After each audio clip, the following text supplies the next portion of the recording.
please stand clear of the doors. Por favor, manténganse alejado de las puertas.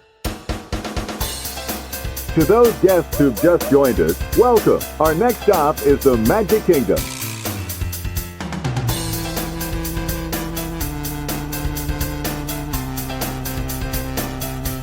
Ladies and gentlemen, we are approaching our station at the entrance to Main Street, USA, gateway to the 7 scene lands of the Magic Kingdom.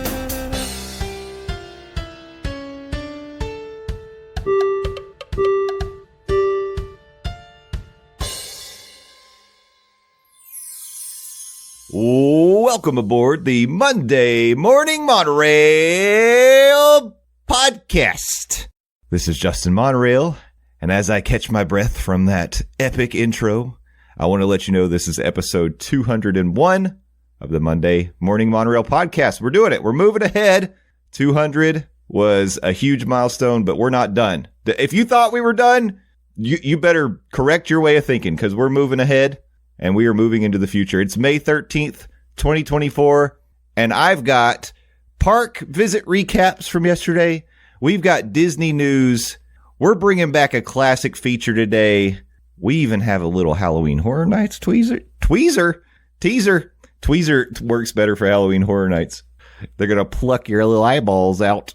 But before we get to all that, we got to welcome in my co-host. So let's start with the man who has kicked off his fundraising efforts, culminating April 1st of 2025 when he turns 40. He has a heart of gold. He's the most giving person you've ever known. It's Landon, the Dawes Doe. Landon, welcome to the monorail. Hi, everybody, coming to you from the Isolation Station of Love. It's me, it's the DOZ, and also it's a Monday morning, and you know what that means. Also, I'm very glad you came to me first this time, because I realized when you started recording, I failed to mute my microphone, and when you dropped that whole tweezer line, I almost cracked. So I don't know if I could have made it quietly through the intros, silently waiting my turn to talk, as we're supposed to do during the intro. So everything worked out here. So, you held it together. I'm proud of you, Landon. I'm glad I don't have to, because then I can just laugh at myself when I have these verbal gaffes. Which yes, I held it together like the semi-professional that I am. They happen frequently to me. Well, I'm glad you're here. Welcome. So we're talking tweezers, you say? That is tweezers. Not in my notes. Halloween Horror Nights tweezers. Yeah. Okay. All right. That's right. That house sounds terrifying. I will once again not be attending this year's Halloween Horror Nights. Well, I know somebody who hopefully will, because we're planning a very special event for it. And let's welcome her in right now. It is Stephers. Stephers, welcome to the podcast. Hello, it's me, your friendly neighborhood Stephers, except Justin's been calling me Stephanie today, and it's making me very uncomfy. The brain rot is real. Listen, I think there's a chance I may have gotten a worm that's been eating all kinds of stuff in my head. I think it's dead now, I think. But it caused a lot of those going around. All kinds of havoc. Yeah. Well, I was vacationing down in Cancun, and it just so happened. You know, while I was there, I forgot to mention I ran into RFK Jr. Wait, did he say something about brainworms? Okay. Anyway, moving on from brainworms. What a bizarre story. We live in the absolute dumbest timeline. It is just so incredible. I feel like is it dumb or is it epic? It's an epic. No. Epic opens next year. This is dumb. I tried, y'all. I really tried. As long as the brainworms don't come for us all before Epic opens. Yeah, Landon, I question all the time. Is this the darkest timeline? Is it the Mandela effect timeline? I don't know. All we can really do is make the most of it. And you know how we do that? We spend time in the most magical place on earth. And that's exactly what I did yesterday. Guys, Stephers sent me out with an assignment to go create content. She was like, we need content, because she's helping me with the social medias. And Stephers, huge high five and shout out to you for that, because you're awesome at it and I suck at it. We actually, I'm so proud. I got a notification on our Instagram that we had a reel that reached a new milestone. And I've never gotten any kind of notification like that. And it was one Stephers did. Listen, I'm just out here pretending like I have a job. So, well, your you social do media needs, let me know. I gotcha. So, Jay, what you're saying is she needs to play your J. Jonah Jameson more often, and she needs to scream at you to bring her pictures of Spider-Man on a regular basis. Exactly. Right? Yeah. I would love that. I am the Peter Bring me Parker. pictures of Spider-Man, even though he's at Islands of Adventure, not at Animal Kingdom. I am the Peter Parker to Stephanie's J. Jonah Jameson. Yeah. Halloween costume idea? It could be. No. That is a cursed Halloween idea. Well, no. Landon, you can be Doc Ock. That'd be pretty cool. Once again, a cursed Halloween idea. All right. And besides, with my new dope Tennessee baseball hat, when I put it on, I turn into Fat Tony Vitello. So that is already the costume I'm going as this year. Okay. It's great. All right. Perfect. But I did go out. I created the content yesterday. There's going to be plenty to come. Make sure you're following us on all the socials to see the amazing stuff that Stephers putting together at Morning Monorail on Instagram and Twitter. And also, you got to subscribe to Monday Morning Monorail on the YouTube because there's going to be stuff coming there as well. Little teasers, not tweezers. These are teasers to whet your appetite to get you out there. But I wanted to... What? Whet your appetite? Why What's wrong with that? Well, I am going to be talking about food right now, so... That's very fair. Fair. Proceed. I mean, that's where I'm going. So I started my day yesterday at Animal Kingdom. And, of course, no trip to the Animal Kingdom for me, or those who are in the know, is complete without a trip to Nomad Lounge. It has sort of changed now that dim ribs have been retired, and they're telling us don't even ask about it anymore. If you ask about it, we're going to throw you into the river. And you'll get run over by the character flotillas. Oh, never mind. Those are gone. Not anymore. You won't. Yeah.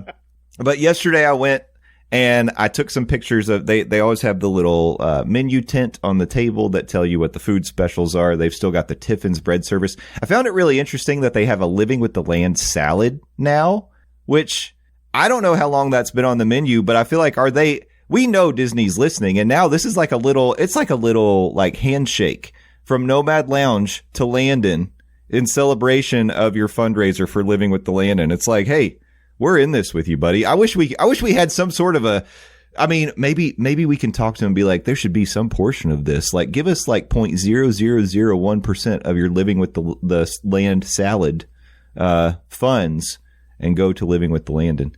We didn't work that out ahead of time.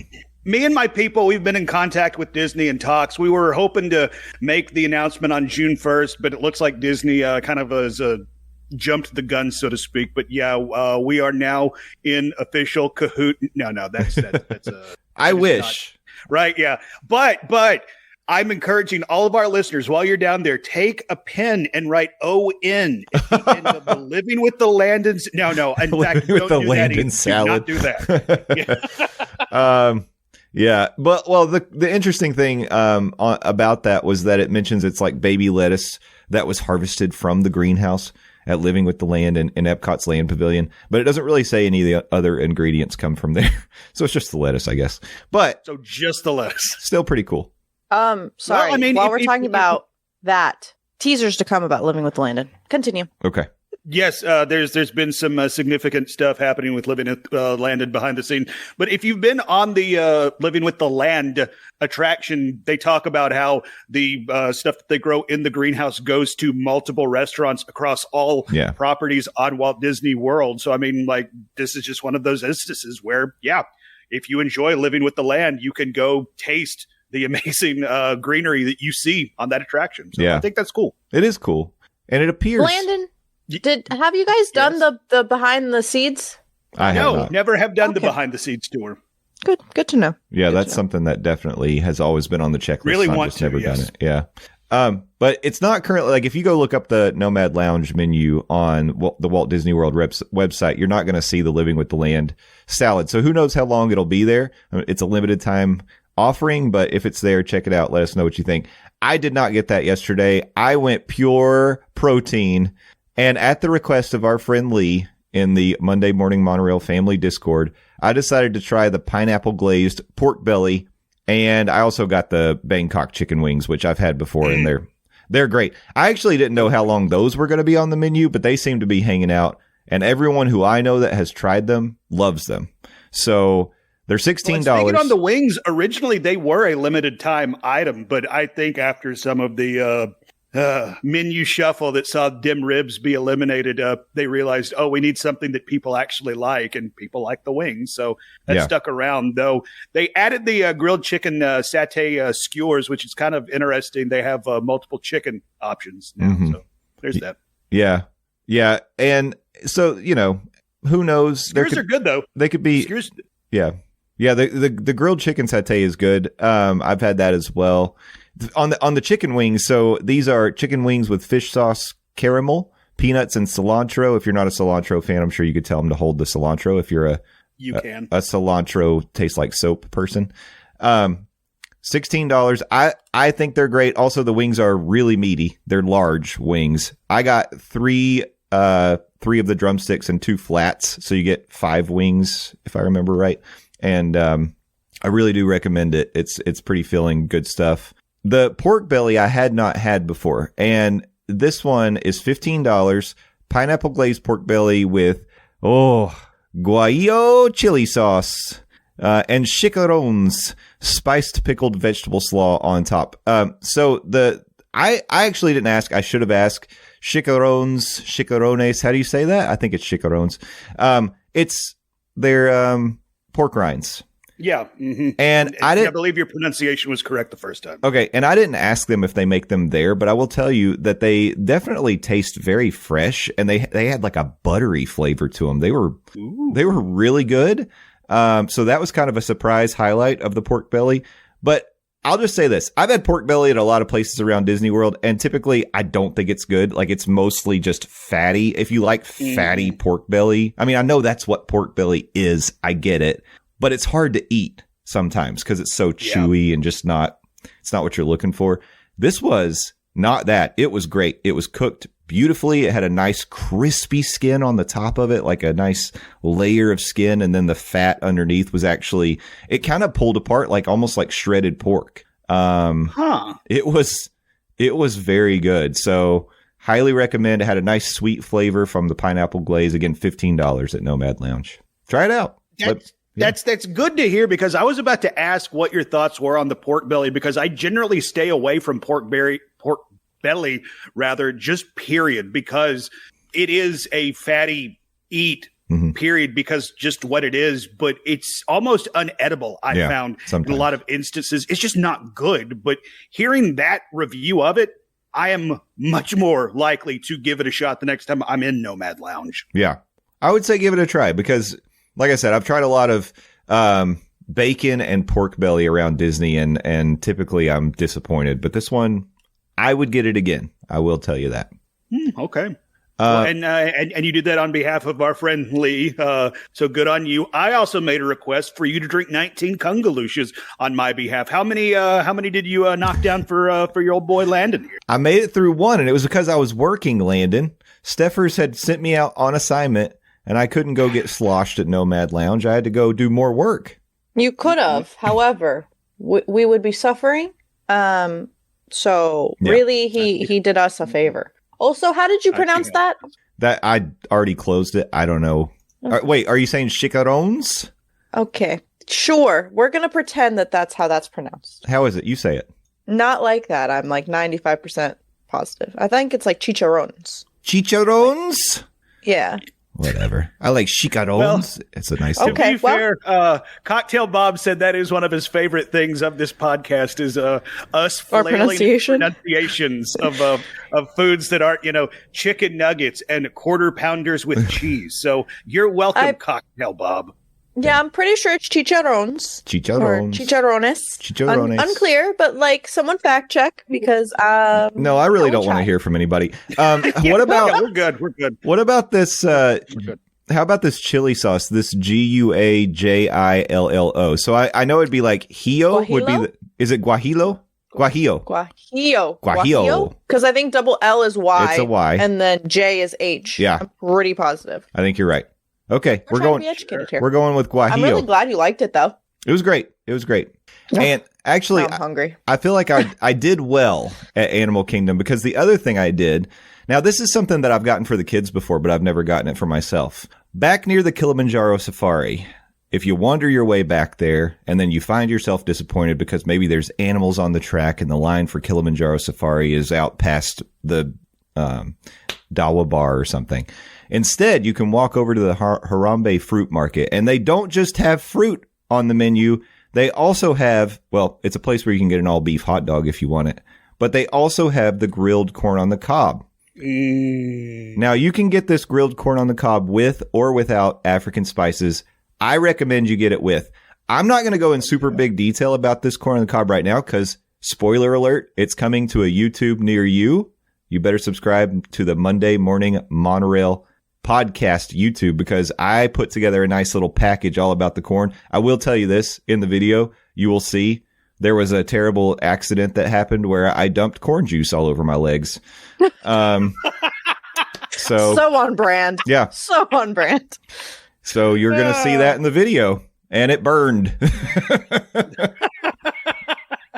Don't you hate it when that happens? But fair warning, if you get the corn, it's wrapped up in foil. They put it in a little paper like basket. I recommend that you keep that thing level and don't trust it too much, because if you're walking trying to find either a trash can to eat on or a table over there in the Harambe market and maybe you just tilt it a little bit too much, the next thing you're going to get is a big surprise of hot juice on your legs.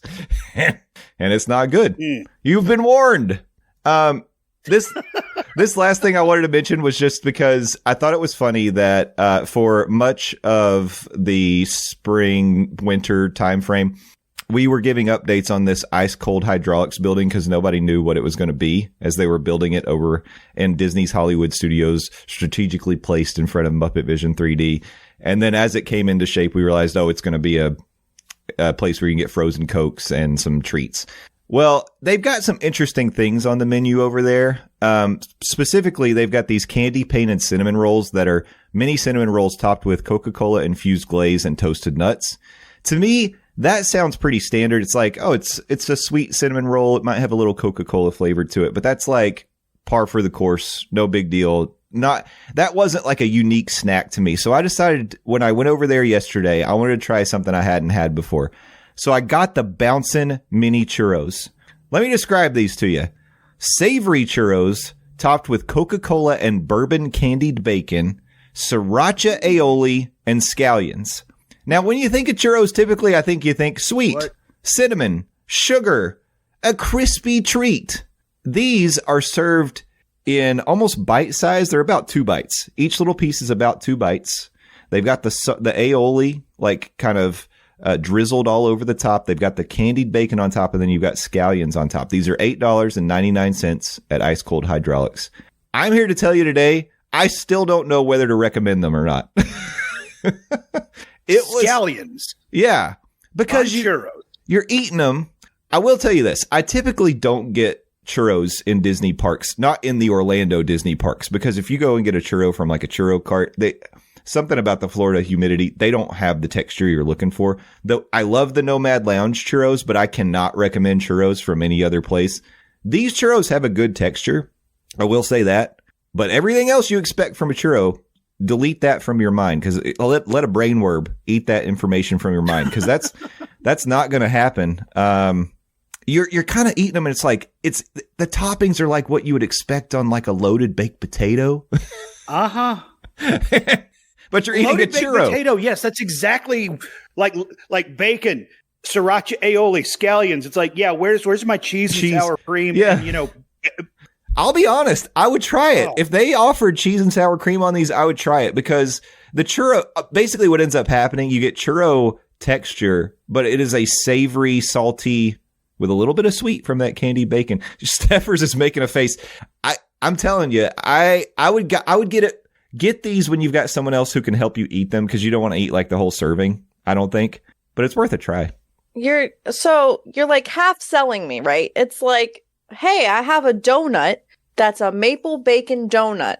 But wait, forget what you know about donuts. I'm also going to stuff it this isn't stuffed, but whatever. Stuff it with some sriracha aioli, and then give it, instead of like the maple glaze that you would get on a maple bacon bar thing. Yeah. Let me put some razzle dazzle scallions on it, and that's what this is like. I'm like constructing it as a donut in my head, not a churro, because I think the churro vibe is kind of weird. It is weird. And you're not selling me on it. I'm like, I know. Yeah, this would sound good. This sounds okay. This sounds okay. I don't know. I think the aioli is where I'm getting stuck. I feel like I would. I like an aioli. Don't get me wrong, but like it needs to be like a subtle aioli. It needs to just kind of be like a light layer. Mm-hmm. You know. I don't know. And, I picture a donut. And if the aioli is sriracha, subtle doesn't exactly strike me. Going with sriracha and you likening this to a donut. It's like there is such a thing as bacon donuts, and they're delicious. Yeah, exactly. And there are such thing as spicy donuts. They're delicious. Scallions is where it really loses me. That's funny. Do what now? Yeah, and I will say, they should have done donut holes. Like these are pretty much pre-constructed, sitting in one of those warmers when you walk up, so they can just pull them out and hand them to you. So I don't know how much customization, if like you could try to say, could I get them without the scallions?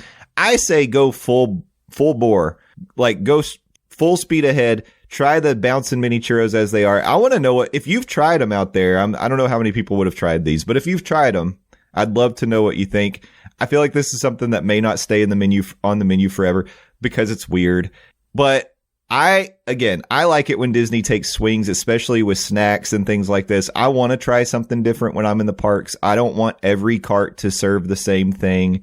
So I think it's cool. And I can half recommend it, I guess. I didn't want to eat the whole thing. I was glad I tried it, but I had too much of it. Did you eat the whole thing? I did. Yeah. Okay. All right. I did. Now, I did take pictures of that as well, and I'll post that to the Monorail Instagram and the Twitter. So make sure you're following us at Morning Monorail. And that is my adventure roundup through flavors yesterday in the Walt Disney World parks. And again, I was out there doing Stephers' work. She put me out there on assignment. So there's going to be a lot of content coming from that as well. But yeah, and maybe I'll be back out there today. I might be going to visit Smellephants, possibly. But wait, I've said too much. I think it's time. You haven't said enough. I haven't said enough. But first, we have to put on our swimmies because we are going to dive in to the headlines.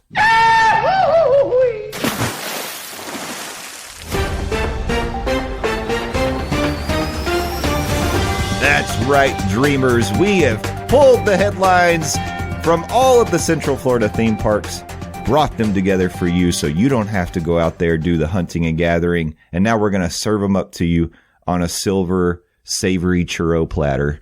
I talked about it before the little sound drop there, but I want to revisit it. You know, we were obsessed with the ice-cold hydraulic building. Maybe I was just obsessed with the ice-cold hydraulic building. I don't know that everybody else really cared. But now, the thing that we've been updating consistently every week is Smellephants on Parade. And I'm not ready to leave that behind. It officially opened this last week.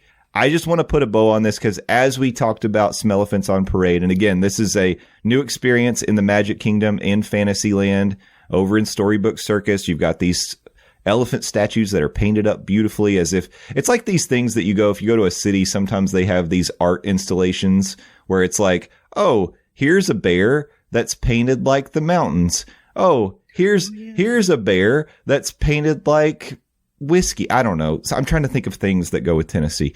Here's a bear that likes moonshine. So it's sort of like that, but instead it's all these elephants that are painted like treats and then they give off a smell. You can get a little booklet that comes with stickers. And as you find the elephants, you attach the sticker to that elephant statue on your little map. And then I said last week, I was surprised there was no reward for this, but Landon also pointed out that typically when you do something like this at Disney, you have to pay to buy the map and then you get the reward at the end. But all I really wanted was a sticker, and gosh darn it, Disney delivered, because now when you complete that map and you turn it in, You get a sticker, and it's not just any sticker. It makes you an official Whiffsistant. Is that a good thing, though? I think it is. Whiffsistant's a The better question, somebody asked this in the Monorail Fam Discord. I think it might have been Natalie. Is it a scratch and sniff sticker? Yeah, Natalie said, I think that's a great suggestion. I'm sure that it is not. Boo. Yeah. Come on, Disney. Drop the ball there. I know. So I don't have this update yet, but my goal today was to go over to Magic Kingdom. So once we're wrapped up today, I got to get myself cleaned up and head out. Because what I'd like to do is I want to hang around after 6 o'clock to see if they still, even though officially the Smellephants are shut off at 6 p.m., I'd like to see if they still give out the maps so you can do it yourself and put the stickers on there if you want after 6 o'clock. So that's one of my in the field assignments today. So I will update that next week, and we'll talk about Smellephants for like the 7th straight week or something. Man, we're not only are we the official podcast of SeaWorld, we're going to be the official podcast of Smellephants on Parade. And here's a question I should have asked long ago. And Your move, Hyperion Adventure. Here's a question I should have asked long ago, and I didn't do it. Are the Smellephants from something? Or is this just a creation by the Imagineers, like a random thing? Like, because I started thinking about the heffalumps that you see when you ride the mini adventures of Wisdom the Pooh, Winnie the Pooh. I thought I was supposed to have the brain fog today. I told you, brainworms, Wisdom the Pooh. So you go see heffalumps. We know where they're from. Where are Smellephants from? Anywhere? Or is this just something that they made up? I don't know the answer to that question. Wrong park, but all I could think of was Circus McGurkus. Right. It seems like it would be and that's a Dr. not on Seuss. brand. Yeah. Isn't this kind of a play of Dumbo when he gets drunk and sees the elephants? Maybe that's what I thought. Is that canon? Storybook circus rather. It should. That makes sense. It is Dumbo themed. I haven't seen Dumbo in so long. The assumption is Dumbo. Yeah. But I mean, the elephants just don't look Dumbo-esque, I guess, is where I get lost. Yeah. It does remind me of like a Dr. Seuss style. Yeah. But I'm sure it is my assumption. Dumbo They were drawing inspiration from Dumbo, particularly like when he hallucinates and starts seeing the elephants on parade and stuff like that. And I mean, they're called Smellephants on parade and stuff like that. So it's really just it's really just a reference to elephants on parade. That's all it is. I would assume so. I mean, I'm just a simple hillbilly from East Tennessee on some podcast. So what do I know? Now, my next question is, can we get a battle between a heffalump and a Smellephant? And who would win? Ooh. DraftKings right now has the Effalump as a minus 175 favorite. So. Watch out for those. MCO Monorail will win. Watch out for those woozles. Don't say that. We already had enough angry comments about that. Listen, we have people on our side that it is the best ride outside of the theme parks in Orlando. So, I mean, it won its bracket. Fair and square. Fair and square won the bracket. You can't Scoreboard. So just before we went live to record today, we can move on from Smellephants. For this week. Breaking big news about Tiana's Bayou Adventure. We've been waiting. We've been dying to know when Tiana's Bayou Adventure is going to open in the Magic Kingdom. Apparently, this kind of got scooped because they're going to be doing a Disney night on American Idol. And as part of that, they were going to make an announcement about Tiana's Bayou Adventure. Well, as soon as we heard that was going to happen, the next thing that happened were all of the Disney blogs dropped the opening date for Disney's Tiana's Bayou Adventure, and that is going to be June 28th, 2024. Stephers, I think you were pretty close to this. You were kind of predicting like end of June, weren't you?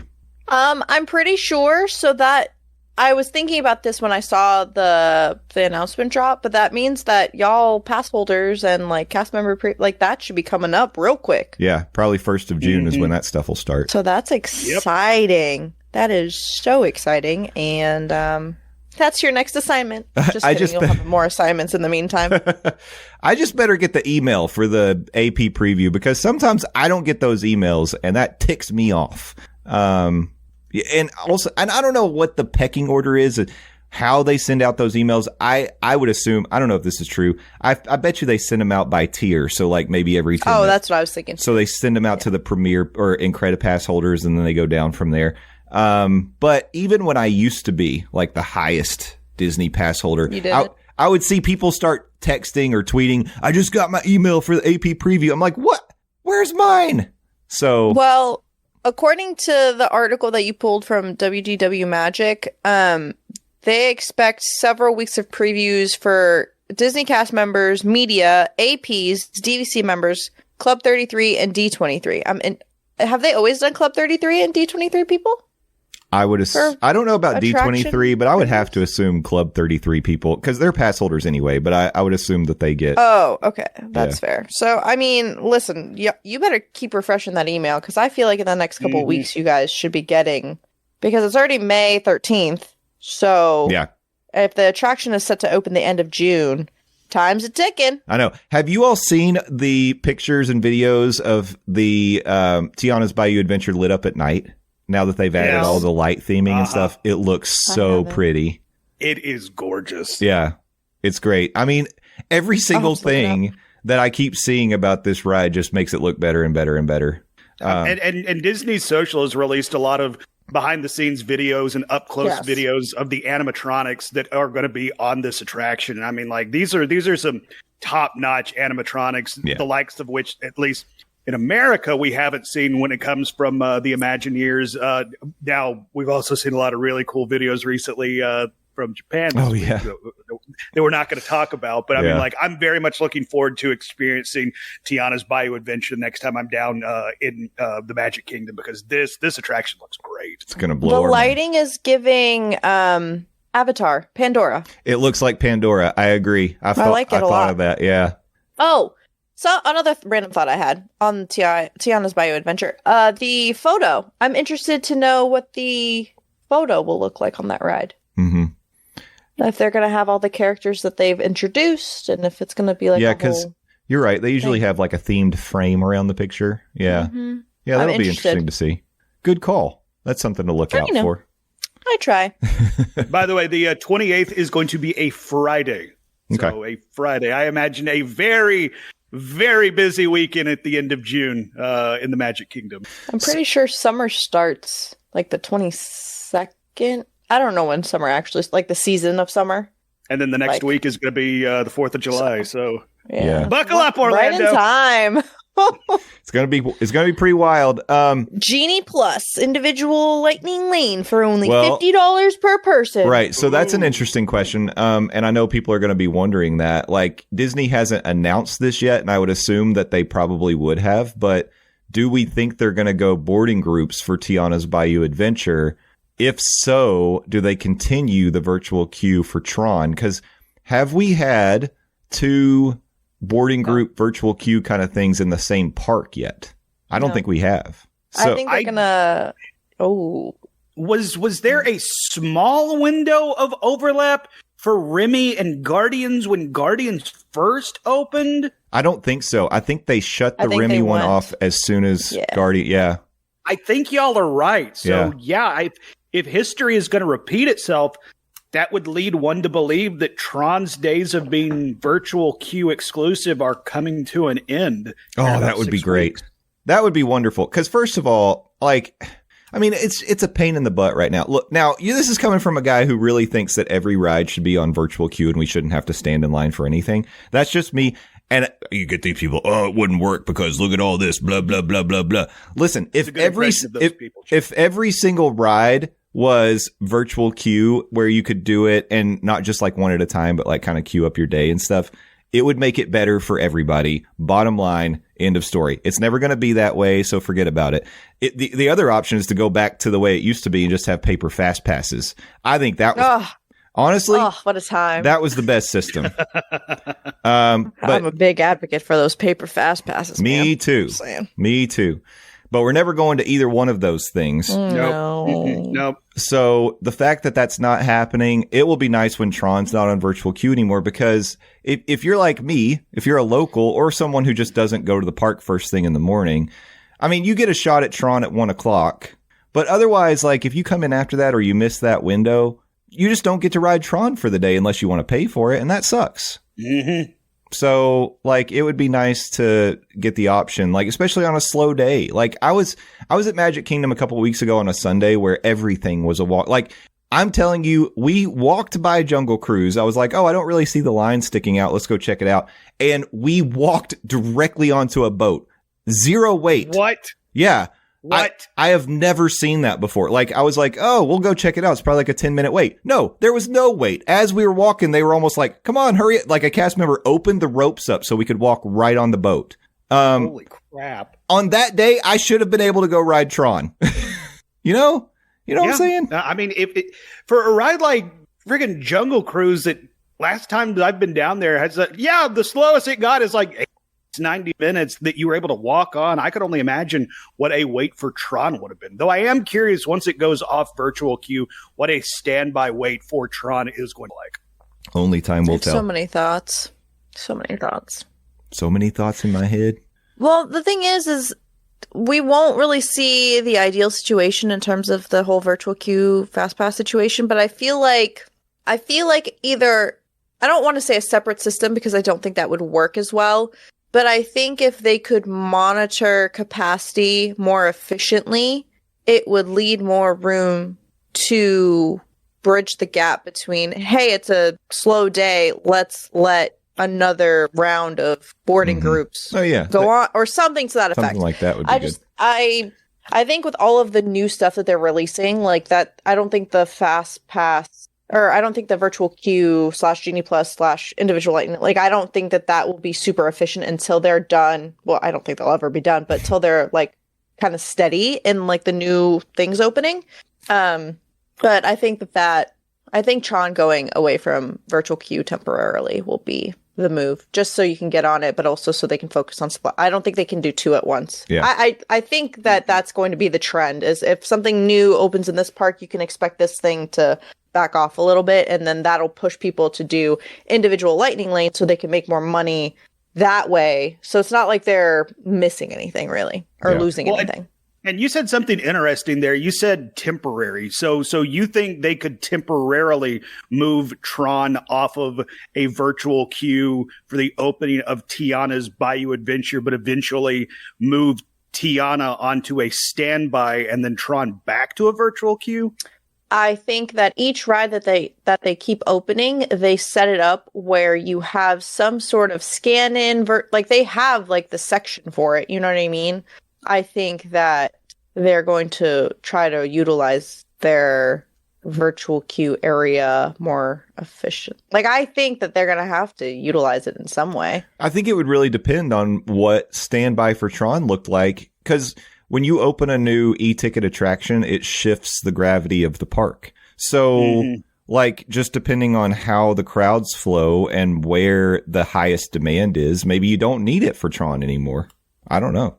You know? Yeah, fair. It could, but you could be right. Like maybe they see it and they're like, okay, we've been doing this for Tiana's for a while. Tron is still like, people are waiting 2 hours for that consistently. Maybe we shift it back after a certain time period. I don't know. We haven't seen that happen, but I don't think it's out of the realm of possibility. Well, they didn't really fix it for Rise, so yeah, that's a whole nother set of problems. I don't know. Last time I was in studios, I was able to get on Rise in like 40 minutes. Did it work? And it did, yeah. It was in A mode. Like I was like, oh my god, this is amazing. I rode Rise last night. Waited 30 minutes. It was the end of the evening. Like the park had about an hour left, but I waited 30 minutes and everything was working. I was pretty happy about that. Yeah. It was nice. The force was strong with Rise that day. Yeah.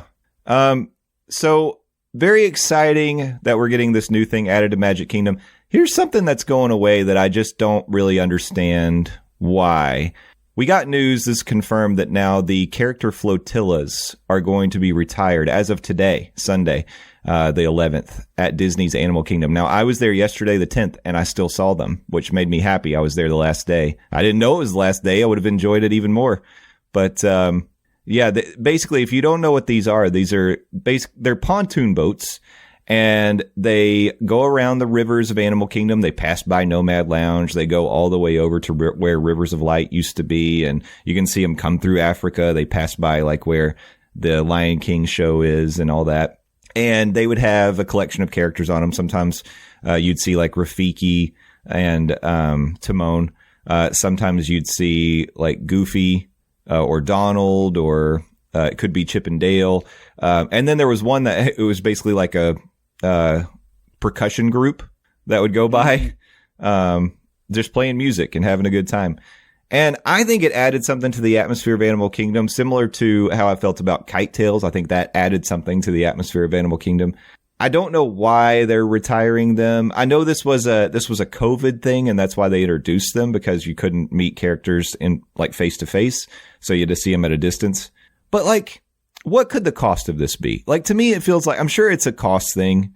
They've got the characters now. They're doing the meet and greets. And so now they're like, we don't really need these anymore. But it always. I think you could utilize them though still. I think you could have one flotilla, and I think it also would help spread out like the physical meet and greets. Like you have Safari Mickey or something like that. And then on the flotilla, you'll have whoever you want that's not meet and greeting. And then they switch out, and it's like a ever flowing river. Yeah. Something like that. Yeah, exactly.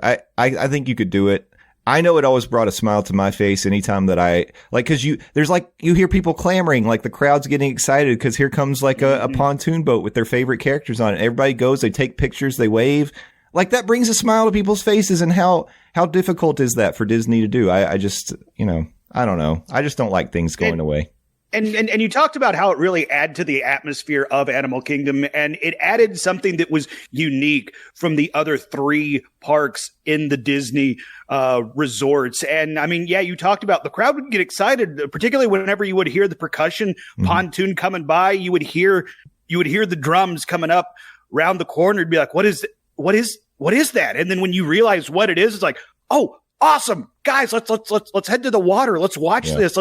Let's have a little party. It's like you found a fun pocket there in the park that you weren't expecting, and you just get to jam out for like, a minute as this floating party goes by. And it's like, yeah, I know that some of the characters are being moved to more traditional meet and greets. Pocahontas was one of the characters featured on these flotillas. Now the guests can go meet her in the Oasis. Goofy is going to be near Chester and Hester's Dino Treasures gift shop. I was a fan of seeing Scrooge McDuck and Launchpad McQuack. Mm-hmm.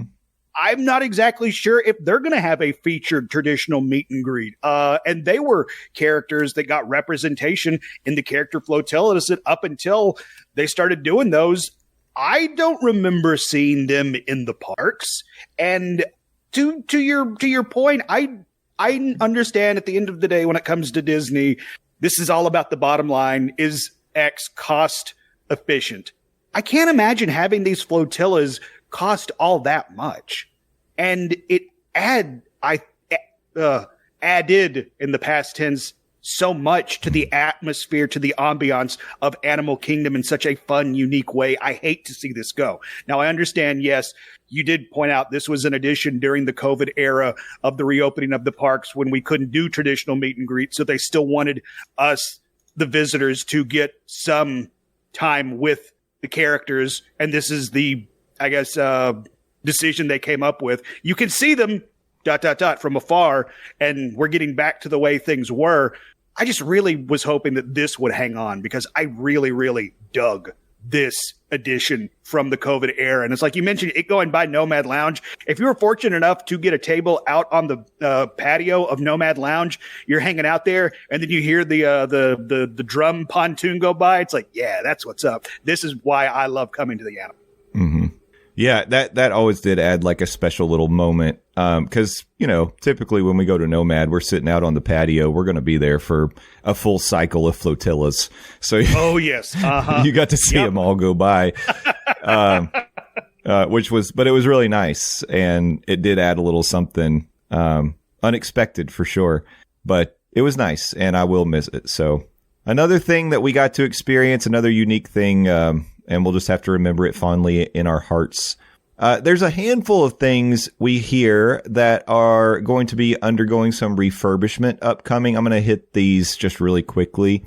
Number 1, Peter Pan's Flight will be going down for refurbishment of set elements in Disney's Magic Kingdom. According to Blog Mickey, the permit doesn't list exactly what will be done other than install set elements. It's unclear if the work will be refresh or replacement of current set pieces. I know that some people have their speculation about some things that might be going on there, but I can't say necessarily. I think that we'll just have to wait and see. I would imagine that this is just sort of a standard refurbishment. I don't know if we know the length of that or the time frame for the when it'll start just yet. But when we get those details, we'll certainly let you know. Do you think they're going to put Aerosmith in Peter Pan? Yeah, they should. They should add some modern quote unquote music to it. Exactly. Yeah. Yeah. We're going to need a stretch limo boat flying thing, guys. Yeah. Now, this one will be a lengthy refurbishment because, according to Blog Mickey, Big Thunder Mountain is going to be going down for a full track replacement. So later this year, Big Thunder Mountain in Disney's Magic Kingdom will be closing down to replace the entire track. And according to the article, Big Thunder could be down for a time frame that exceeds 12 months, like over a year of refurbishment of Big Thunder Mountain. That's pretty wild. And considering, again, this is a headliner, this is one of the mountain range of Disney's Magic Kingdom Park. That could be very disappointing for some fans who don't get to come super often. They come during this timeline when Big Thunder's down, and then sorry, it's not like you can hang out a few days and it'll be back. This is a whole year's worth. But but your consolation prize is Tiana's Bayou Adventure. What do you mean? Yeah, that's true. I would imagine. So the article says, in terms of timing, expect Big Thunder to close after the opening of Tiana. I think that's right. There will likely be some overlap when both attractions continue to operate as demand settles for Tiana. I think that's true. You wouldn't want. That would be a whole big swath of the park that. Yeah. That was not operating. Let's go to Frontier/Adventureland. ... Why? Yeah, nothing going on. Maybe they'll keep the bathrooms open over there. Yeah, right. But here's the most important one to me. All-Star Movies World Premiere Food Court closing for refurbishment in July. On July 1st, they will be shutting down the World Premiere Food Court at the All-Star Movies Resort. And during this time, guests may utilize the My Disney Experience app to order food and drinks with their mobile device. Signs featuring a QR code in the lobby near the World Premiere Food Court areas will take guests to the app when scanned. Please note the mobile order menu will only offer select items at this time. So I don't know how long the refurbishment is going to be, and I don't know when. It starts July 1st, and it says from July 1st to July 31st. So it's the whole month. So it's a whole month of July. Which seems to me that that's going to be a busy time at All-Star Movies to be shutting down the food court. But I'm just going to tell you, I've had friends that have stayed at All-Star Movies. I've gone over there. I've enjoyed that food court with them a couple of times. And my thought has always been, they got to refurbish this place. Especially the dining area. It to me looked like a old rundown, abandoned Chuck E. Cheese kind of food court. That's what it kind of felt like to me. The carpet in particular, I just hope that they go to something like a tile floor or something that's not that gross carpet that they had in there. Yep. Yeah. Them going with carpet to begin with was definitely a choice because carpet retains everything that's spilt, even if the amazing janitorial staff of the All-Star Movies Resort comes and does their best to clean up those stains. Something will remain. And July is an interesting time for them to shut down the food court. And I know the QR code will still be there so they can get food and drink to go. But QR codes work for us. I work with a lot of people of, how do I phrase this delicately, of a vintage age, who struggle and openly complain about QR codes, and I know some of them are going to be taking their grandkids down on vacation. So I imagine there's going to be a lot of cast members who are going to have to A, explain, and then B, apologize for a QR code only situation, and then try to explain and walk them through the My Disney Experience app as opposed to just walking up and ordering, your Mickey waffles for breakfast in the morning. That's right. We'll talk about it later. Thank a cast member. Thank a team member.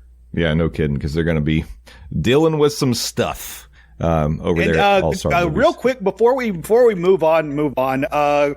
Going back to Big Thunder going down for possibly a year. Mm-hmm. This is speculation. We've all heard the rumors about Beyond Big Thunder Mountain. The what was it? Blue Skies, Big Skies, Blue Ski. Wait, no, Blue Ski's a social media platform.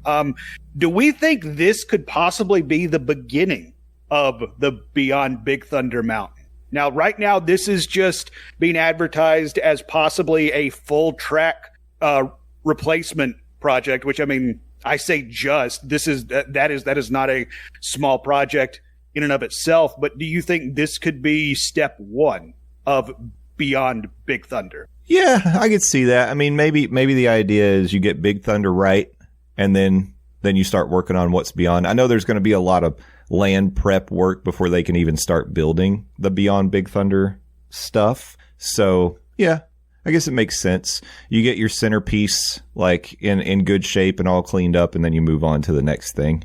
That probably works. Okay. Yeah. Yeah, that was kind of what I was thinking. Yeah. Makes sense. Good thought. Nice job, Landon. I'm proud of you. I'm tying it together, y'all.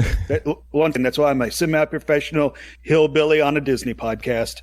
Okay, Put so that on a t-shirt. The last thing I want to talk about for Disney today, because I know we've gone a little bit longer than I expected, as per usual, is the big announcement as part of Halfway to Halloween. Mickey's Not So Scary Halloween Party is coming back. I don't think that's a surprise to anybody. But the big surprise may be the prices. So August 9th through October 31st on select nights, you can experience the after-hours party, Mickey's Not So Scary Halloween Party. Of course, this features special shows, attraction overlays, trick-or-treating, an awesome parade, and the event is going to be, it usually starts around 7 and it goes to midnight.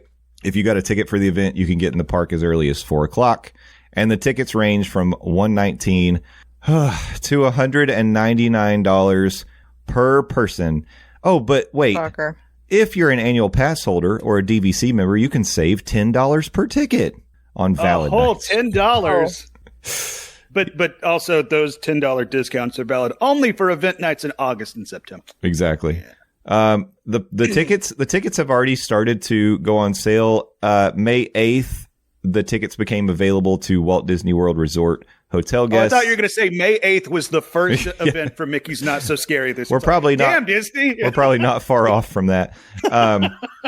But all other guests, you're going to be able to start buying your tickets this week on Wednesday, May 15th. So be on the lookout for that. Listen, it's the day before my birthday that this event starts. So if anyone wants to gift me a very cheap ticket to Mickey's Not So Scary, I've done it. Never. I am available. No, I did the Christmas party. I almost said I went, but I did not. I went to the Christmas party. Well, that's not so scary as well. Well, true, but hear me out. If it aligns with the potential of a Halloween Horror Nights trip, we could do a wombo combo. I'm just saying. It's true. Wombo combo will be very expensive, just FYI. That's why I asked. Very nice gift. That's what I'm saying. You gotta gift it to me first. So, August 9th. Yes. Did the event start at the beginning of August last year? It probably did. It started on my birthday last year. Okay. It started on the 10th last year. Okay. Yeah. So it's a day earlier. Now listen, as a fan of Halloween and all Halloween themed things, I enjoy like a long, lengthy Halloween season, but it is crazy to be going to a Halloween event the first couple weeks of August in Central Florida. Like it's so bizarre. I mean, before September football season starts, before Labor Day. I'm thinking of the heat Halloween, and the swelter and the layers and people do wearing for their costumes. Like, huh? Yeah. Couldn't be me. Oh, also, I'm going to Disneyland. I know this is East Coast, West Coast. I'm going to Disneyland, and Oogie Boogie starts literally the week after I'm going. And I will say that I am sad about. Yeah. Yeah, that sucks. That's a kick in the gut. Oogie Boogie's on my bucket list for sure. One day. Oogie Boogie bucket list. I'd like to go to Disney. Do it, man. Maybe we need a Do monorail trip to Disneyland at some point. Just do it. That'd be dope. Yeah. But yeah. So I don't know. I haven't been to the Not So Scary Party in a couple of years. I'd like to go back. I don't know if this will be the year. Maybe. We'll see. There's a lot of stuff going on this Halloween season for old Justin Monorail. So we'll see. But I don't know. I may end up holding off because if I do a special event, I think I might try Jollywood Nights at Hollywood Studios this year because I'm expecting it to be better in year 2. So I might hold off. Hearing all the complaints from year 1 and Disney's like, okay, guys, we can't botch this again. Yeah. I mean, we're still going to get their money, but we probably shouldn't botch this again. That's exactly right. And they learned a lot, and they did tweak the event as it went on last year. Yeah, they turned it around after the first couple nights. Yeah. But we'll see. I hope it's better. But the Halloween party's great. Not So Scary's great. If you've never done it, you know, the Hocus Pocus Villain Spelltacular on the stage is such a fun show to see. The fireworks. Freaking Booty You Parade. Oh my God. Booty You Parade's just amazing. Talking about it, the hair on my arm is standing up. It's so awesome. Yeah. The Not So Spooky Spectacular fireworks are fantastic. And, you know, there's all sorts of really fun. And then if you want to, you can just trick or treat all night and stuff your bag full of treats and take them home with you. Yeah. And the characters in their Halloween themed costumes are also really cool to go get your pictures with. Yeah. It's all really cool. Also, it's my favorite version of Space Mountain where it's just they turn off all the lights and it's in pitch black and you listen to spooky tunes. That's great. So, yeah, what's not to like about that? I love it because I would much rather not see the track and think I'm going to get decapitated personally. Yeah, you do make a good point. Ignorance sometimes can be bliss. Yeah. One thing I wish that they would bring back, they did this back when they did the Villains After Hours event, and I think they've done it for a Not So Scary Party in the past, but they used to add actors to Pirates of the Caribbean while you were riding through the ride, and that yes. And they would add actors to the front of the queue for Haunted Mansion as well. And I remember the week that I did a Captain Poochie episode of the Monorail, they have put out casting calls for characters in front of Haunted Mansion and for characters of Pirates. So that leads me to believe that those two options will be returning this year. That is me speculating, but if they're putting out the call, that leads me to believe that they're going to be there in those attractions again. Seems like a good sign, and it's awesome. I mean, usually the Pirates are also like in the queue as you're going through, and they'll interact with you, and it's really fun. It adds something to it for sure. But I really love Not So Scary. I know a lot of people are Christmas honks, so it's like, oh yeah, Very Merry is where it's at. That's my I love Halloween, so Not So Scary is my jams. And as I discovered a few years ago, I prefer Jay, you're going to want to mark tape here for an edit. I prefer Mickey's Not So Scary Halloween Party as opposed to Mickey's Scary as Halloween Party that Universal Halloween Horror Nights does. I did a clap so I can see it in the edit. Okay. I'll watch for that waveform and then I know I can bleep it. It's a little editing secret for those of you out there. Because you know what ends up happening is like you'll say that and I'll write down the time. But then as I'm chopping stuff up and moving it around, that's not the time. It never lines up. It never lines up. Yeah, that won't be the time anymore. All right, I'll tell you what it's time for. I think it's time to go across the Universal with Stephers. Hey, Stephers, we got a couple little pieces of news that I know are very close to your heart, so let's get to it. Sorry, I wanted to do school music, but I got none. I got nothing really. Okay, Universal, yes. So in case nobody knows about this podcast or about me or about anything Universal, the ET Adventure is my absolute favorite attraction. Ride. Mm-hmm. It's an experience. Let's just go with that. But the ET Adventure is currently undergoing a temporary closure for refurbishment, and it appears we are getting some new signage at the entrance. I'm thinking that this is to kind of help, like, as a waypoint, but also with the DreamWorks land that they're opening, I think that they're kind of doing a whole thing. Okay. With the signage, with the proximity.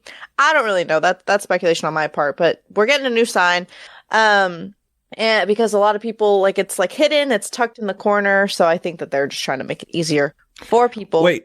So do you think they're going like like throw it back to the Blue Collar Comedy Tour, and they're like, wait, DreamWorks Land is confusing you, and you can't find the E.T. adventure? Here's your sign. You guys remember that? Exactly. That was stupid. Yes. You got there. I do remember. Here's your sign. You got though. there, buddy. Yeah, so I think at the end of the day, I do think that it's to delineate DreamWorks Land and ET and the ET Adventure. So, and there's this new kiosk thing in the ET Adventure where you get a cool card with your picture on it. What? It's like a passport, but like, have you not seen it? I need to send you a picture. But it's like you can get like a custom little passport card thing from the gift shop of ET Adventure, and I really need to do it because it looks so cute. Is it like a flying bike driver's license? I think that's what it. I have to find the photo that my friend sent to me. But anyway, not quite the trajectory of this news article. But yes, new sign coming. Once it is up and running, I'll share it. I don't, a lot of people don't care about ET. I care about ET, and listen, that's what's important. If you don't care about ET Adventure in Universal Studios, you might be a redneck. Hanging out with you right now. Anyway, he's really gonna make this work. the most important Probably won't be the last piece of time I do Universal it. news. We are getting our first teasers of Halloween Horror Nights. We haven't gotten an official announcement yet, but speculation thinks that it might be this week that you're listening to this pod. We might get our first announcement, but who really knows? Stay tuned to socials. I'm sure after this episode drops and something will drop, and well, we'll talk about it next week. But they posted a teaser clip, and I was reading on social media, and people are saying that the video references Jack the Clown's underground base beneath the park. Oh. Similar to what it was shown in 2021's event trailer. So, we might get an announcement this month. We might still have to wait till June. Unsure, but tickets are on sale. I don't know if they dropped the multi-night tickets yet, but the single night tickets are on sale. Don't panic. Multi-nights will come out. I think they probably are going to wait till their next announcement, and then they'll say, multi-night tickets are now available. Something like that. That was my Universal announcer gimmicky voice. I loved it. I loved impression Great for you. impression. Mm-hmm. Thank you so much. I really tried. Stephers, can you please read the tweet that Halloween Horror Nights posted with this image of this metal door blocked up? Read the tweet, please. In all caps, they don't want you to know there's something underneath Zev Iln for... the last one is not going to work for me.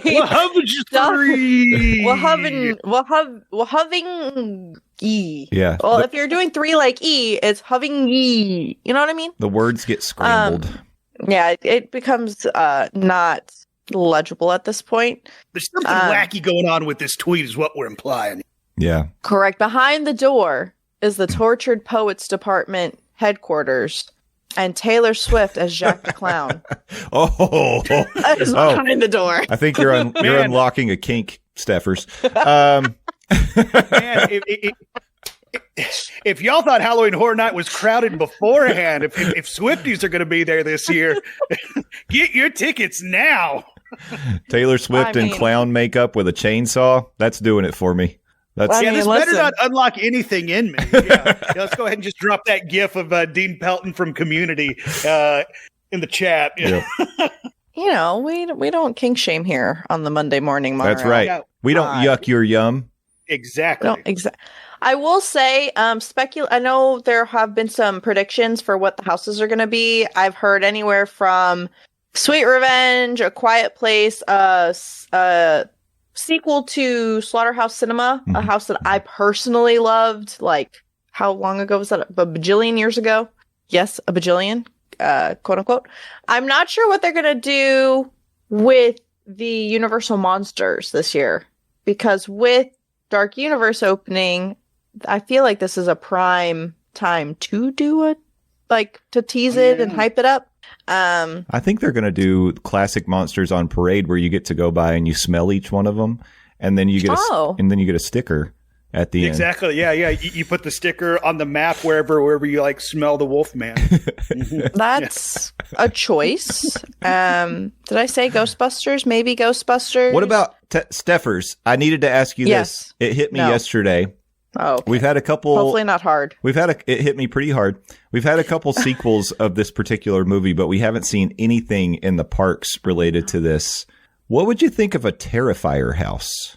Do you think they would do that? Ooh. Is that owned by them? Oh my God. I don't think it's owned by anybody.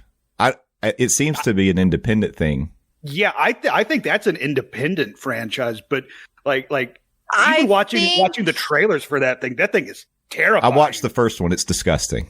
I think it's on brand. But he would be encroaching on Jack's territory just a little bit. That's where but they also did Killer Clowns. Well, I guess that's a not the different same thing. kind of vibe. Yeah. But, Killer Clowns is more camp. Yeah. And it's funny. Yeah, so I mean, it would be, in my opinion, this is a very hot take. Please don't come at me. I think introducing something new would be better than giving me Michael Myers every year. Oh. Or we're going to just say Michael Myers every year. I feel like they repeat too much. Even though we had this conversation in the Facebook, they should do Fallout. Yeah, Fallout would be cool, but they're just not timed this year. Do a house like a Are you sure, though? I'm sure. Are you sure? I'm sure, because they would have had no clue what the reaction to this would have been. I mean, like, I don't know if that matters, though, does it? Yeah, I think so. Like, the thing about it is, I'm going back to when people were talking about every time a season of Stranger Things comes out, they're like, oh, we just got a new season of Stranger Things. They better do a house. But it couldn't line up. Yeah, but yes, you're correct. However, the game has been out longer, and they could do what they did with The Last of Us and base it off the game. Yeah, I guess they could have. But people, here's the difference. The Last of Us game is the same, essentially, story as what we saw in the show. And the Fallout series is not really based necessarily on the story of Lucy. I didn't see anything. I was going to say, I haven't seen the show. I don't know. I was just trying to give the little hope to those. It's set in the universe, but it doesn't follow the character of the Wanderer of 3 or 4 or New Vegas or anything like that. Yeah, so it's to me it's a little different. I just don't. I could see it next year, but because there's going to be more Fallout, I'm sure this series is great. Yeah, it did get renewed for season 2. Yeah, I just want to say this has nothing to do with this year, but the fact that there's a Beetlejuice 2 coming out next year. Beetlejuice, Ghostbusters. I would love a Scream house because I've never gotten to do a Scream house. Also, I just want to point out we've said the B word twice. We need to be very careful how we proceed for the rest of the podcast. Oh, yes. Stephers like, no one called me a b****. That's actually where my brain went. I was like, I don't think I said it, but maybe I did. I'm very interested in the original concepts that they're going to do this year. I will say the Dueling Dragons house was a hit. Was it the Yeti? Oh, yeah. I don't know. Everything that's original always is a big hit in my book, even though I haven't gone in a couple of years. And I'm very interested in what scare zones we're going to get because they have confirmed same amount of houses, same amount of scare zones as last year. So yeah, go team? What's Jack's brother's name? I can't think of his name. Carl. No, that is not. I can't remember. The clown. But I will say that people have been hyping him up quite a bit, like he might be involved this year. While you look that up, I will say it's like, even though Halloween Horror Night is so not my jams, I can very much appreciate the lore and the love and the care that they put into creating these characters and the story and the details that they put into building these houses. Like if you are a fan of horror, you owe it to yourself to go and experience at least one of these Halloween Horror Nights. And the icons that they create are incredible. Yeah. His name is Eddie. Eddie. How could I forget I was thinking Eddie? It was some like name like that. But yeah. I mean, give me more Eddie. Give me more Jack. I love the icons. That's something that will always be consistent with me. I love the icons. So, and I just want to say to Universal in regard to these Halloween Horror Nights announcements, get her done. It was the third one. We did it.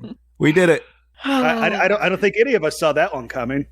You may not have seen it when Stephers first started talking about Halloween Horror Nights it hit me that I could get a Get Her Done in there, and I was overcome with joy. And I almost couldn't contain it. Asking if they could, they never stopped to ask if they should. Jim. I almost couldn't contain myself. I had to step away from the mic because I wanted to giggle. Has there ever been a Jurassic Park / World house?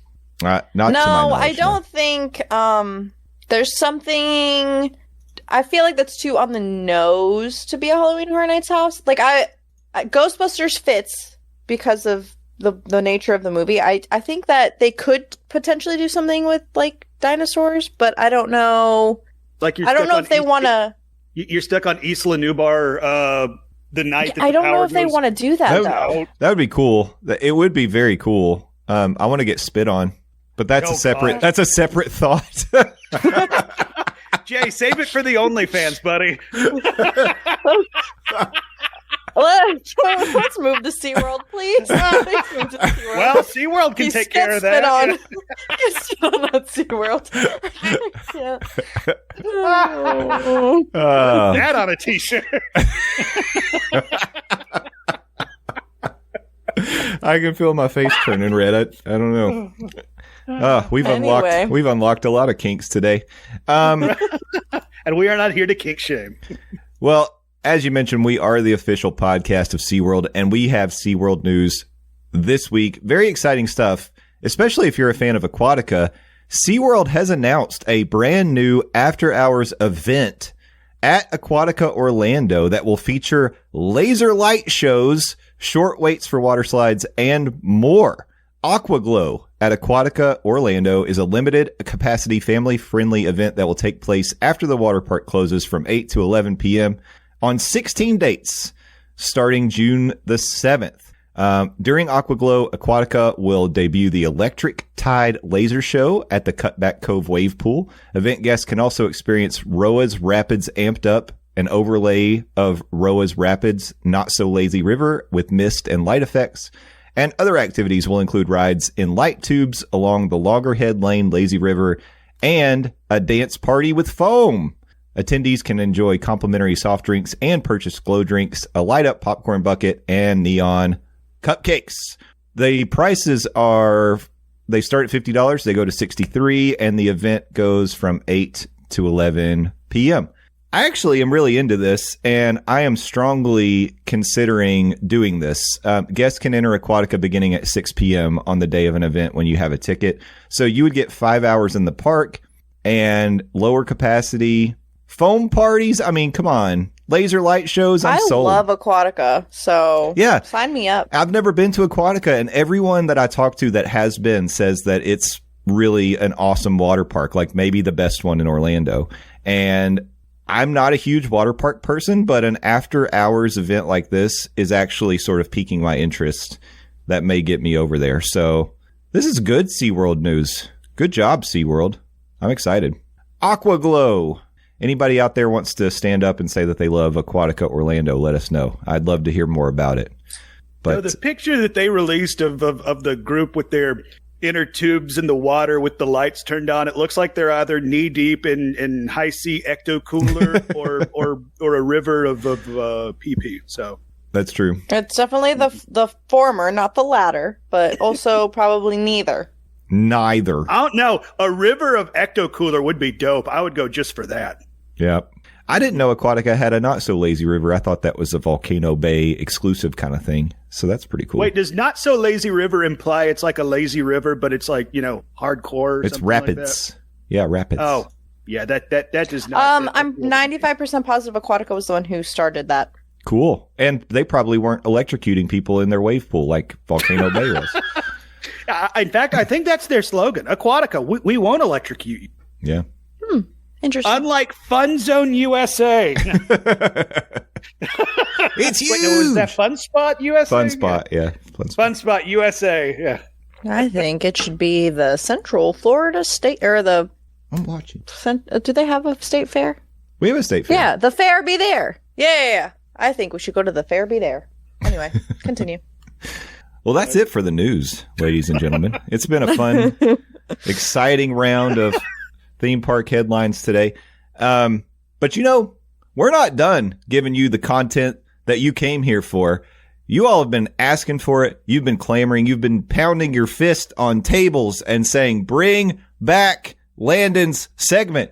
But we're not going to do that. No, we're going to do it. Landon. I know I did that last week. It's funny. Landon, I think it's time. Take the stage, sir. You have the mic. Yes, we have heard your cries. We have a saying here. You got to give the people what people want is a little FastPass standby snack break.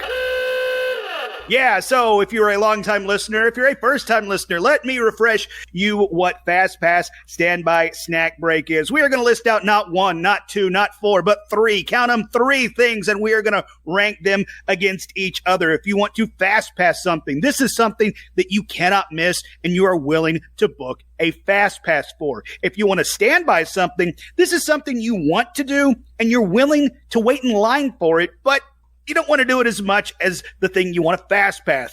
And if you want to snack break something, you might go get a snack while your party does this, but you are a cool person, so you'll hang on to the bags and purses while your party does this. So, since we are, according to Disney, halfway to Halloween, we are going to talk about some not so scary show options if you and your party find yourself heading down to the House of the Mouse to start celebrating Halloween in August. We are going to FastPass Standby Snack Break the 3 show options. And when I say 3 show options, we are talking, first off, the Hocus Pocus Villain Spectacular. Next up, it's going to be the Disney Not So Spooky Spectacular. And then finally, it's the Mickey's Boo to You Halloween Parade. So once again, we are FastPass Standby Snack Breaking some Halloween-themed entertainment options in the Hocus Pocus Villain Spectacular, Disney's Not So Spooky Spectacular, and then finally Mickey's Boo to You Halloween Parade. Now, how you can get us your answers. There's a myriad of ways. You can get at us on the social medias, on the Bird app, Twitter. We're not calling it X. Jay, what is the handle for this show? At Morning Monorail. That is one of the ways you can get at us. You can get at me personally at Landus, or the best way to do that would be head over to the Monorail Fam Facebook group. Search Monorail Fam on the Facebook. I sound like my parents. Hilarious. Ask to join, and I will start a thread with this week's FastPass Standby Snack Break question. Drop your answer below. We will be reading some of your answers. Also, another way to get your answer submitted is to join the Monorail Fam Discord. Search on Discord, same thing, Monorail Fam. Ask to join that thing. Get in on the conversation there, and also get in on the conversation with the fam. See how this thing comes together across the week, and see how the sausage gets made, so to speak. But yeah, that is the return of this week's FastPass Standby Snack Break, looking at Mickey's Not So Scary Halloween Party. We look forward to reading some of your answers next week, as well as when we give our answers to this week's FastPass Standby Snack Break. Beautiful. Are you thrilled, people? Are you not entertained? We're giving you what you asked for. You people, you Monorail Fam people. I love you people. Now, I'm excited we're doing this again. Yeah, of course. Well, that's what I'm saying. We brought back M3-4D. This week we're bringing back FastPass Standby Snack Break. I need a gimmick. You do. I mean, I guess I have across the Universal, but I feel like I need a special gimmick. A little. I'll workshop it, y'all. We can brainstorm this. Now, I will say you'll be seeing FastPass Standby Snack Break on a more regular basis than the M3-4D, because M3-4D we put some real hardcore research into, so it takes us a little bit of time to put that sausage together. I don't know. It's guess I'm going to put myself on the spot. How about every other week some M3-4D action? How about that? Personally, I don't think we commit to more than once a month on all these, because I was going to say once a month too. I think fine. I just got overruled. I wanted to give you people what you wanted, but those people, my co-hosts, don't want to. So just remember, Landon, the people's champ Doan tried. I'm just saying, let's set some reasonable expectations for all of us. And I mean, if we do more than that, great. But at least if we do one a month, we're delivering on our promise. That's what I think. Under promise, over deliver. That's the Monday Morning Monorail way. Put that on a t-shirt. Justin, why do you hate the Morning Monorail Fam? I love the Monday Morning Monorail fam. Stephers, I was sitting here thinking about, I'm pretty sure Aurora had suggested we do more like snack reviews, and she had a name for it. Do you remember what it was? Because it was alliterative. And you are Stephers, and that works with snacks. Yeah, I don't remember where she posted it. She posted it somewhere, and I was like, that's cute. I love that. Yeah, maybe it was the Facebook. So we need to look that up because maybe Stephers will be the snack guru. I do like food. So Stephers snack. We're not far off here. And then also Paul called you a snack. I'm just going to say it here on the show. Yes. Because that happened. Thank you, Paul. You are my favorite member of the monorail. Hey, just because you don't have a gimmick doesn't mean you can steal my gimmick, Stephers. It's a shared gimmick. Listen here. I didn't vote on that. Once again, I'm getting outvoted on everything. Oh, well. No, it's sorry. Sort of. Aurora's suggestion was the sensational snack segment. So maybe it's Stephers' sensational snack segment. There it is. Oh. Yep. I love that, actually. Oh, and then I can highlight the. Oh, okay. We're workshopping this. We're making it work, Aurora. Thank you for your quality suggestion. See, we did it. And then every third Monday of the month, I'm bringing back the blue collar comedy tour of the Monday Morning Monorail podcast. No, you're not. So you're going to be Jeff Foxworthy. Dibs on Ron White. Dibs on Ron White, because that will make my drinking and cigar smoke more acceptable. So. Weren't there 4 of them? I guess I'll just be Larry the Cable Guy. Yeah, you gotta be Larry. We're gonna be Larry. Nah, I'm gonna be Larry the Cable Guy, because then I could just be Mater and it'll be fine. There's like a Disney crossover for you. I would be Bill Engvall. I would so be Bill Engvall. Well, would. No, I'm saying you need to be Bill Engvall. Nobody wants to be Larry the Cable Guy. But she can say "Get her done." She gets to say no. Let's not bring this back in 2024, please. It's been long enough. We're reclaiming it. Listen, we're just a couple boys from East Tennessee, Landon. We can. That's my other gimmick. Stop it. You know what else is your gimmick? Me threatening to quit the podcast. That too, I guess. That's one of them. Well, they don't call me Tater Salad. They call me Justin Monorail. And this has been another episode of the Monday Morning Monorail podcast. Let's do a little round of plugs before we wrap things up. I got all 4 of them in. Guys, I am on fire. Stephers. Something, that's for sure. Stephers, tell us all about Sippin' and Bitchin'. Sippin' and Bitchin'. Oh, I have to say a shout out to another member of the Monorail fam, Nate. I get text messages about the books we're talking about. Nice. On the pod. It's 10 out of 10 quality. At Sippin' N. So there's no G's. Sippin' N Bitchin'. On Instagram and TikTok. We have a Threads, but like, who really posts on Threads? I don't really know. We also that was a thing. That is a thing. It's the new X. YouTube. We're on YouTube where you can watch us talk, and we post some quality content. I'm not going to lie. There was a whole video about kumquats that has exceeded expectations on the views, and I'm not sure what y'all's fascination with kumquats are, but I have some theories. Keep those for the other site, the Patreon. But yeah, sipping and bitchin', adventures with Stephers, all the things. And don't forget to sub to the Morning Monorail, because I'm going to work on boosting us here so we can get Living with the Land and off the ground. I teased it earlier, but we have been working on some art stuff for Living with the Landon, and I will be posting those on the Monorail socials so that y'all can see the process and what we're doing, so that you can get a little behind the scenes, because we love sharing things with y'all. Yeah, that's awesome. And Stephers, I want to say I saw it was like a teaser reel where you were speaking about upside down pineapples, and I just have to say, I don't know how you didn't know about upside down pineapples. How was I supposed to know? Who doesn't know? I'm an innocent person. I'm just an innocent girl. Landon, do you know about upside down pineapples? What, like the cake? No. Isn't that what you said? Yes. That is exactly. Me and Landon are on the same page. Listen, I know a lot of things. Okay. That was not one of them. Well, do y'all know about the new red pineapple that is a real thing that sells for $400 that tastes just like regular pineapple, but it red? sells for $400 because it's red. I can't wait till they make red pineapple Dole Whip and sell it for like $40 a cup at the Magic Kingdom. And then, well, as long as you buy it in the Magic Kingdom, that way the dillos won't. Exactly. Well, I was going to say they could do it at the Animal Kingdom, swirl it with the regular kind and put some rum in there. Top notch. I would do it. Ooh, there Top we go. notch, 10 out of 10. Yeah. Landon, it is time to share your plugs. Your song.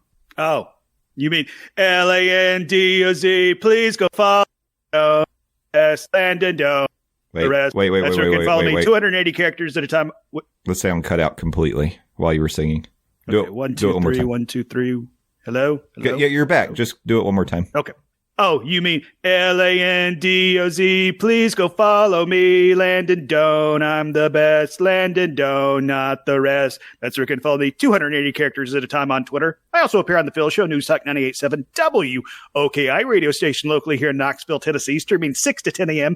Eastern Standard Time at newstalk987.com. Also available in the iHeartRadio app and the News Talk 987 app as well. Thank you all for coming along for another ride on the Monday Morning Monorail podcast.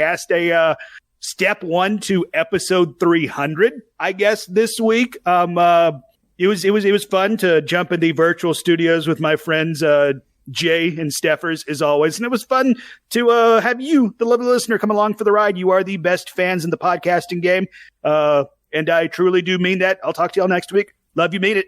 Bye. Thank you, Landon. Thank you, Stephers. And thank you, Monorail fam, for riding with us once again today. I laughed so much I actually had tears come out of my face. This was a really fun one. So I hope you enjoyed it. We'll be back here next week for episode 202. And until then, I ask you to please thank a cast member, thank a team member, be excellent to each other, and party on, dudes. We'll see you next week. Bye-bye. Okay, bye-bye.